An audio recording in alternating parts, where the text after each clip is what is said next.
రథసప్తమి రోజును హిందువులు ఆరాధ్యంగా పూజిస్తారు. ఎందుకంటే ఈరోజు సూర్యుడు జయంతి సందర్భంగా హిందువులందరూ కూడా భక్తి శ్రద్ధలతో ఈ యొక్క దేవుని కూడా పూజిస్తుంటారు. ఎక్కడ చూసినా కూడా భారతదేశంలో ప్రతి హిందూ దేవాలయం కిక్కిరిసిపోతుందని చెప్పు. దీనికి సంబంధించి రథసప్తమి ప్రత్యేకతకు సంబంధించి మనతో పాటు చిలకమూరి వెంకటరమణ ప్రధాన అర్చకులు ఉన్నారు. చెప్పండి, అంటే రథసప్తమి అంటే ఏంటిది, పంతులు ఏం చెప్తారు? జై శ్రీమన్నారాయణ. మనకు రాముడు, కృష్ణుడు, వెంకటేశ్వర స్వామి వీళ్ళందరినీ కూడా మనం అర్చావతారంగా, అర్చామూర్తులుగా దేవాలయాల్లో ప్రతిష్ఠించి స్వాములను మనం కొలుస్తాం. కానీ సూర్యభగవానుడు మనకు ప్రత్యక్ష దైవం. ఈ యొక్క సూర్యభగవాను చేతనే సమస్త మానవాళి కూడా జీవిస్తున్నది. మనకు సూర్యుడు ప్రతినిత్యం కూడా ఉదయించి అందరినీ రక్షిస్తున్నాడు.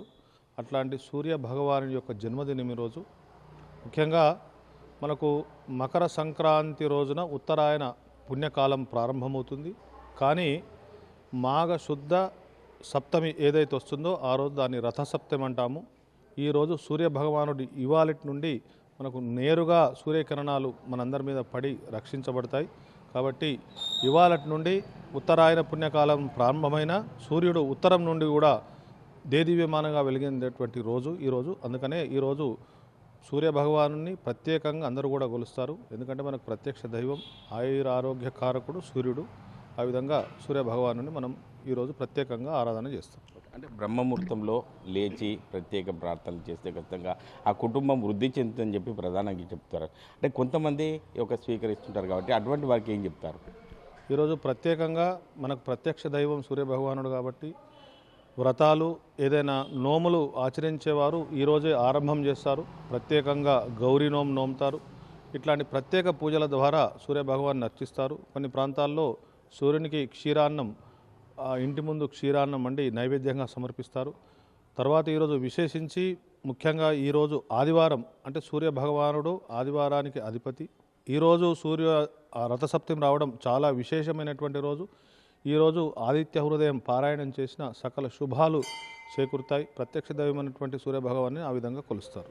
ప్రధానంగా చూసుకున్నట్టయితే సూర్యుని విషయంలో చూసుకున్నట్టయితే అంటే మద్యం మాంసం తినడానికి కూడా భక్తులు ఊళ్ళూరుతుంటారు. ఎందుకంటే ఇటువంటి పవిత్రమైన రోజును పవిత్రంగా ఉండాల్సింది పోయి అపవిత్రం చేయడానికి చూస్తున్నారు కాబట్టి అటువంటి భక్తులకు ఏం చెప్తారు? ముఖ్యంగా మనకు పూర్వము ఆదివారం అంటే చాలా విశేషమైనటువంటి రోజు. ప్రత్యక్ష దైవమైనటువంటి సూర్యుని కొలిచే రోజు. పూర్వకాలంలో ఉన్నటువంటి మనల్ని పరిపాలించినటువంటి వాళ్ళు ఆదివారం ఒక సెలవు దినంగా మన మీద రుద్ది ఆదివారం యొక్క విశేషతను పోగొట్టారు. ఈ ఆదివారం రోజున ప్రత్యేకించి మన ప్రత్యక్ష దైవమైనటువంటి సూర్యభగవాను కొలిచి అందరూ కూడా అంటే మద్యము మాంసం అనేది ఎప్పుడు కూడా తీసుకోవద్దు.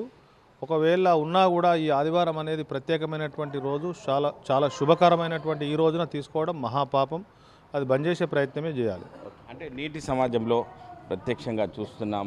ఈ యొక్క ఆదివారం అనేది ఒక సెలవు దినంగా రావడం అనేది కూడా అందరూ ఇది ఒక పండుగ వాతావరణంలో జరుపుకుంటారు. అంటే మనం చూడొచ్చు, అంటే తెలుగు క్యాలెండర్ ప్రకారం ఖచ్చితంగా ఈ యొక్క ఆదివారాన్ని ప్రత్యక్షంగా దైవంగా కొలవాల్సిన పరిస్థితి. కాబట్టి నేటి తరానికి ఏం చెప్తారు పంతులు? నేటి తరం అంటే ఇప్పుడు అందరికీ ఏమైందంటే సమయం అనేది లేకుండా అయిపోయింది.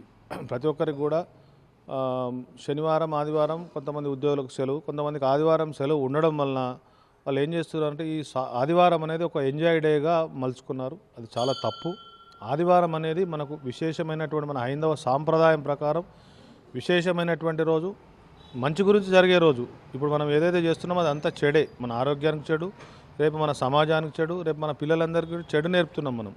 దాన్ని మరిచి దయచేసి ఇప్పటికైనా పెద్దలు కొంతమంది ఆదివారాన్ని ఒక పవిత్రమైన రోజుగా భావించి వారు చేస్తున్నటువంటి ఏదైతే వ్యతిరేకమైనటువంటి పనులన్నింటినీ బంద్ చేసి పిల్లలకు కూడా ఆ మార్గాన్ని నిర్దేశం చేయాలని చెప్పి నేను ఈ విధంగా కోరుచున్నాను.